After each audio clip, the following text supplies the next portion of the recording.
practical point number 1 says, little escapes others' knowledge, and nothing escapes God's knowledge. Little escapes others' knowledge, and nothing escapes God's knowledge. We have to understand that God is always in control, and He is sovereign. When we think we're doing it ourselves, we thinking we go by our own motives. We go by basically what we think. Always understand that our thoughts are not God's thoughts. We got to understand that God's ways is not our ways. So if you let Him go before you, you're reassured that He got everything covered and planned. But if you're thinking and lean on your own understanding, you're going to fail every time. Amen. Practical points number 2. Say even immature faith, if it is true faith, it will take. Let me say it again. I'm sorry. It say even immature faith, if it is true faith, is willing to take risk for God. So basically, God knows your heart, and He knows if you're willing or not.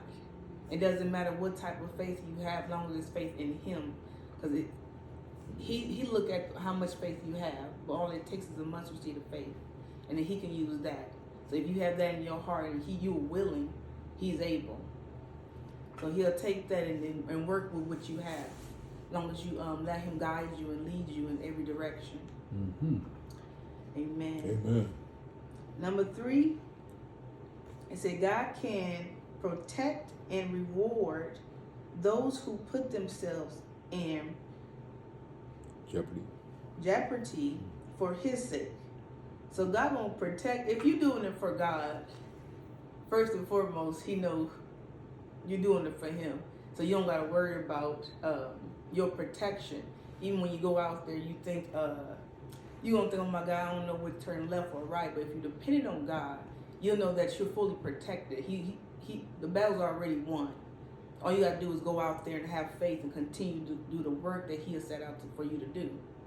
Even though it may look scared or a little shaky, or it look intimidating, but understand if God is before you, nothing can be against you.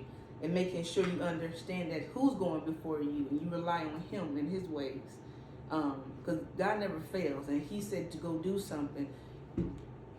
Best, but understand that He already got it under control. You just have to really do and understand who you believe in, and believing in God, that He will protect you. He never will leave you or forsake you. So understand He's always present. He's present with you at all times to protect you. And He always got a ram in the bush. So you got to understand, even when it don't look like nothing's there, He will provide for you and provision for you as well.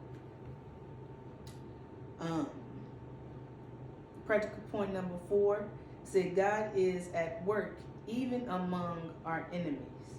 See, God work all things work together for the good of those who love the Lord.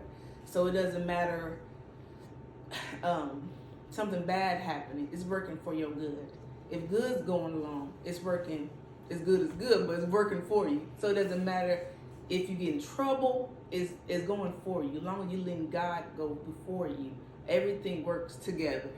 And that's the good thing about it, because sometimes you'll think you're going too far to the left. And God said, I'll work with that too. I'll bring it all the way back to the right. Amen.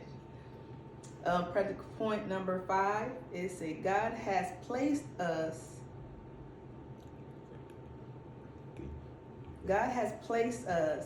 exactly where He wants us, so that He can use us for His glory. So we as Christians and believers, we have to always understand wherever God placed us at, we are meant to be there because He placed us there. And if we ain't supposed to be there, trust and assure, if you with God, He's gonna take you back out of it. But you have to understand wherever He placed you in, and be, just be confident in who placed you, where He placed you at. But because if God doing it and He's before you and He's doing the will, because His will, He got you. We have to just believe in God and allow everything to be, be of Him and not of ourselves. Mm-hmm. Amen. So practical point number 6, it said God uses people to accomplish His purpose, but our greatest gratitude always belongs to Him. We do the works of it, but we have to also understand that God gets the glory. Doesn't matter what we do. We thank God that we are part of it, but all of it, what we do, we don't put in our own selves. We give Him the glory, but we can't take it. We can't take it or steal it from His glory. We can't even touch it. But we have to understand we do it because of God. He asked us to do it. Our job is to obey and do His will and worship Him. So we give all the glory and honor to God. Amen. Amen.